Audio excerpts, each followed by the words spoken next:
इस वक्त की आगरा से बड़ी खबर बता रहे हैं कि एक सप्ताह तक मुकदमा दर्ज होने के बाद भी सफाई कर्मचारी दंपति के साथ मारपीट के आरोपी की गिरफ्तारी नहीं हुई है। सफाई कर्मचारी महिला दंपति से पैसे मांगने पर ठेकेदारों ने मारपीट की है। पिटाई की घटना सीसीटीवी कैमरे में कैद हुई है। 24 घंटे तक पीड़ितों का मुकदमा दर्ज नहीं हुआ था। पुलिस द्वारा राजीनामा का दबाव बढ़ाने से इनकार करने पर आरोपियों की गिरफ्तारी नहीं की गई है। हमारे यहाँ सभी प्रकार के बीमारियों का इलाज कुशल डॉक्टरों के द्वारा किया जाता है। महिलाओं बच्चों के इलाज के अलावा सभी प्रकार के ऑपरेशन कुशल डॉक्टरों के द्वारा कराए जाते हैं। हमारे साथ मारपीट हुई है हॉस्पिटल पे, मल्होत्रा हॉस्पिटल पे। क्यों मारा? क्यों मारा? पीछे सैलरी के पीछे मारा क्यों है?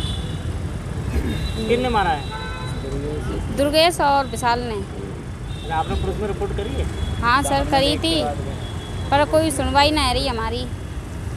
अब वो वहाँ जा रहे हैं हम चौकी पे और वहाँ थाने पे जाते हैं तो वो यही बात कहते हैं कि हमें नचा रहे हैं। वो चारों लगाए इधर से इधर से इधर, और बिन के सामने जो दुर्गेश और विशाल थे, बिन के सामने हमें धमकाया जा रहा हो तो क्या सैलरी हम ना तुम्हें पैसा देंगे और ना ही हम तुम जहाँ चाहो जहाँ चली जाओ, वहाँ तो हमारी चलेगी, वहाँ से जहाँ तक है हमारी चलेगी। और अगर तुम ज़्यादा हाथ पैर मारोगी तो हम तुम्हारे संग ऐसा करेंगे जो तुम काऊ को मुँह दिखाने लायक नहीं रहूँगी। और हमारा रास्ता चलना, घर में निकलना हमारा सब मुश्किल कर रखा हो इन लोगों ने। हर बात में हमें धमकी दे रहे हैं वो। अरे तुम क्या चाहते हो? पूरा मामला आगरा के थाना हरी पर्वत के खंडारी स्थित मल्होत्रा नर्सिंग होम का, जहाँ पर जगनपुर की रहने वाली महिला दंपति अपने पति और भाई के साथ में साफ सफाई का काम करती थी।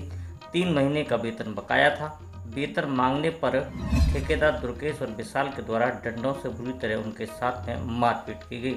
उनका कहना है कि पूरा घटनाक्रम सीसीटीवी में कैद है। उन्होंने तत्काल पुलिस को बुलाया था। पुलिस मौके पर पहुंची, लेकिन पुलिस ने कोई कार्रवाई करने के बजाय उल्टा उन्हें ही धमका करके भगा दिया। वह सुबह जब थाने पहुंचे तो थाना प्रभारी के द्वारा उनका मुकदमा दर्ज किया और मेडिकल भी कराया गया। हमारा पता है चौहान हॉस्पिटल, अपोजिट अंबेडकर मूर्ति, बुद्धा का नगला, धनौली, जगने रोड, आगरा। मल्होत्रा हॉस्पिटल में काम करता था तो 3 महीने की मेरी सैलरी रुकी हुई है। तो मैं 3 महीने से पैसे मांग रहा था, तो पैसे देने की इच्छा नहीं हो रही थी उनकी। तो मेरे घर में तो आता पैसे मांगने गया था, तो फिर पैसे मांगने गया तो मेरे संग मारा पीटी कर दी उन्होंने। ठीक है, पैसे के चक्कर में मारा। मारा किससे था? डंडे से, और गाल पे चांटे मारे, इतने डंडे से मारा। और मेरी बदतमीजी करी थी मेरी घरवाली से। ठीक है, और मेरा साला था, उसके भी बहुत चोट आ गई थी, मेरे कंधे में चोट आ गई थी, मेरा कंधा फ्रैक्चर हो गया सर। अच्छा, तुमने पुलिस को बुलाया था?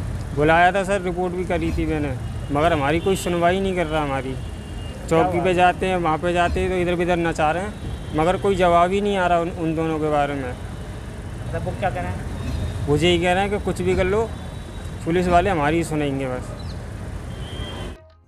पीड़ित परिवार का आरोप है कि मुकदमा दर्ज होने के बाद भी कई बार चक्कर काटने के बाद अभी तक आरोपियों की गिरफ्तारी नहीं हुई है। पुलिस उन पर राजीनामे का दबाव बना रही थी। उन्होंने इनकार कर दिया तो अब उन्होंने आरोपियों की गिरफ्तारी नहीं की है, जबकि आरोपी उनके साथ में बड़ी घटना करने की धमकी दे रहे हैं। सर हमें धोखे से बुला लिया गया और हमसे कहा कि तुम्हारे पैसे मिल रहे हैं, मगर हमें पैसे नहीं दिए। और वहाँ पर के दारू पी और खूब दारू पी करके 5-6 लौंडे और बैठा लिए थे उन्होंने, ताकि कि हम दब जाएं, इसलिए। और हम दबे नहीं साहब। हमने बोला कि हमारे पैसे चाहिए साहब, 3 महीने के पैसे हैं, और मारा पीटी करी। जब हमने बोला कि हमारे पैसे चाहिए तो उन्होंने मुझ में और मेरी बहनों में चांटे वाटे मार दिए। जब हमने विरोध किया कि हम मार तो नहीं खाते रहेंगे, तो साहब मुझे पकड़ लिया और डंडे से मारा।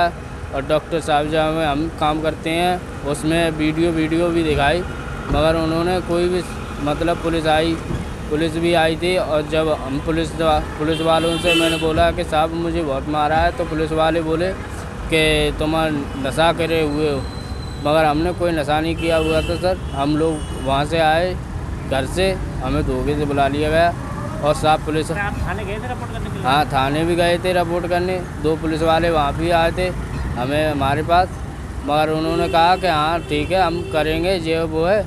3-5 सुना करके वो चले गए साहब, हमारी कोई सुनवाई नहीं की और हमें बहुत मारा। और पुलिस वाले बोल रहे हैं कि आप राजीनामा कर लो, और राजीनामा नहीं करोगे तो आप इधर उधर भागते रहो और कोई मतलब वो नहीं होगी।